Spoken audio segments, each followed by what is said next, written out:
बिस्मिल्लाह रहमान रहीम।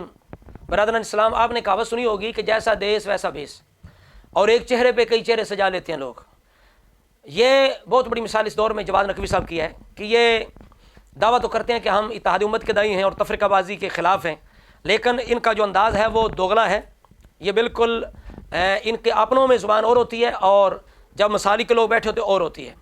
तो हर मीठी ज़ुबान वाला, खूबसूरत बातें करने वाला बरहक नहीं होता, सच्चा नहीं होता। जितने बदअक़ीदा लोग हैं वो जब दूसरों को गुमराह करना चाहते हैं तो बड़ी मीठी मीठी ज़ुबान इस्तेमाल करते हैं।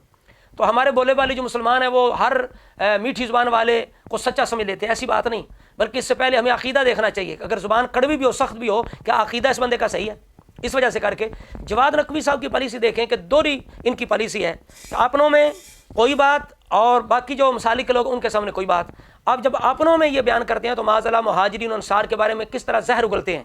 कहते हैं कि उन्होंने माज़अल्लाह रसूलुल्लाह की वसीयत को बुला दिया, उन्होंने कुरान और सुन्नत को छोड़ दिया, उन्होंने सकीफ़ा में जाकर अबू बकर को बना लिया, 25 साल तक हज़रत अली को बिल्कुल उन्होंने मुअत्तल कर दिया और हज़रत अली घर में बैठ गए, बस वो बच्चों के साथ रहते थे, उनका हुकूमत के साथ, खुलफाए सलासा के साथ कोई रोल नहीं था। 25 साल तक बिल्कुल घर में बिठा दिया, फिर भी दुश्मनी से बात नहीं आते थे।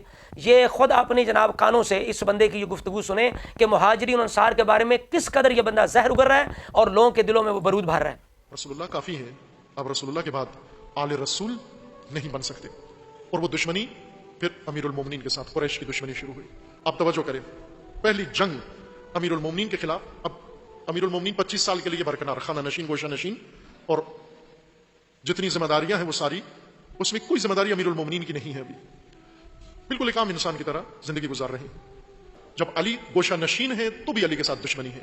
तवज्जो करें, कुरैश की दुश्मनी है, लेकिन चूंकि अली महरूम है, अली घर में है, अली गोशा नशीन है, अली तन्हा है, थोड़ा सा तसल्ली है कि चलो कुछ तो हमने इंतकाम ले लिया रसूलुल्लाह से, उन सारी साबका जंगों का कि जिसको रसूल बना के गए थे हमने उसे घर बैठा दिया, और तमाम उमूर ममलिकत और दीन और कौम में किसी तरह से भी उनका कोई अमल दखल नहीं है।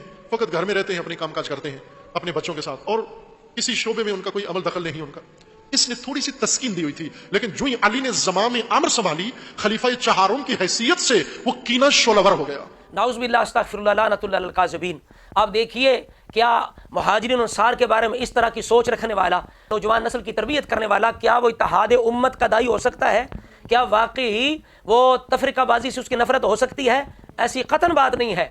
ये बंदा अपने किसी मिशन पे अमल कर रहा है, तो लिहाजा भोले भाले सुनियो, कुछ ख्याल करो, होश के नाखन लो, ऐसे बंदों से होशियार रहो, पहचान के रखो कि जो मुहाजिरीन अंसार के बारे में ये इतना जनाब अपने अंदर जहर रखते हैं कि जिनकी शान कुरान बयान करे सूरह तौबा आयत नंबर 100 के अंदर, वस्साबिकून अल-अव्वलून मिनल मुहाजिरीन वल अंसार, कि मुहाजिरीन अंसार अव्वलून जो हैं वो इस उम्मत के सरदार हैं, अल्लाह उनसे राजी है, जन्नत उनके लिए बनाई गई है। तो ऐसे लोग बदल सकते हैं उनके बारे में जो ये कहे कि उन्होंने सुन्नत को छोड़ दिया, रसूला को छोड़ दिया, मौला अली को रसूला ने खलीफा बनाया था, लेकिन उन्होंने क्या किया कि उसके मुकाबले में सकीफ़ा के अंदर जनाब बैत कर ली अबू बकर सिद्दीक़ की, और 25 साल तक मौला अली को घर बिठा दिया। ये इस बंदे की एक ज़ुबान है।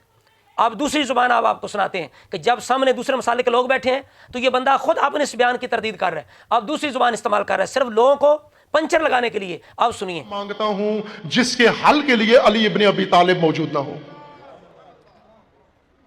खलीफा दोवम अपने अहद खिलाफत में, हुकूमत के जमाने में, अब खलीफा की मुश्किलात कितनी थी ये आप अंदाजा नहीं कर सकते, और वो ये कह रहे हैं कि मैं ऐसी मुश्किल से पनाह मांगता हूं जिसके हल के लिए अली इब्ने अबी तालिब मौजूद ना हो। जी जनाब, सुन लिया आपने। इसे कहते हैं कि जैसा देश वैसा भेस। पहले बयान के अंदर अपनों के अंदर ये क्या कह रहा है कि 25 साल तक मौला अली को घर में बिठा दिया, बिल्कुल लाताल्लुक हो गए हुकूमत से, खुलफाए सलासा से। अब ये बंदा लोगों को पंचर लगाने के लिए क्या कह रहा है और आंखों में धूल झोंकने के लिए कहता है कि भाई हजरत उमर फारूक कहते थे कि मैं उस मुश्किल से पनाह मांगता हूं अल्लाह की कि जिस मुश्किल के मुश्किल कुशा तरी ना हो। अब लोगों के सामने ये बता रहा है कि हजरत अली उमर बाहम शीरो शक्कर थे, हजरत अली साथ रहते थे, हजरत उमर का गुजारा नहीं होता था, उनके मशीर थे, वजीर थे, मुआविन थे, दोस्त थे। अब ये बात कर रहे हैं। अब बताइए इस बंदे का कौन सा रुख सही है, कौन सी जुबान सही है, कौन सी पॉलिसी सही है? अब खुद बताएं कि यह बंदा वाकई इत्तेहाद उम्मत का दाई है या वाकई ये तफरीकाबाजी से नफरत रखता है। ये अलग से एक टॉपिक है कि क्या हजरत उमर जो है वो इल्म के अंदर कमजोरी थी, क्या उनके पास इल्म नहीं था, वो किसी के मोहताज थे, और क्या सिर्फ मौला अली शेर खुदा ही उनके मुशीर थे या उनके वजीर थे? क्या और सहाबा जो हैं ان سے حضرت عمر فاروق مشورہ نہیں لیتے تھے، یہ ایک الگ سے ٹاپک ہے، لیکن یاد رکھیں کہ حضرت عمر فاروق وہ ہستی ہیں جن کے بارے میں رسول اللہ فرمایا یہ محدث امت ہے، ان اللہ جعل الحق علی لسان عمر وقلبہ، اللہ نے میرے عمر کے دل اور زبان پر حق جاری فرما دیا ہے، اور فرمایا لو کان بعدی نبی لکان عمر، تو جو ہستی اتنی عظیم ہو، محدث امت ہو، محدث امت پتہ کیا ہوتا ہے کہ جس کی زبان پر فرشتے کلام کریں،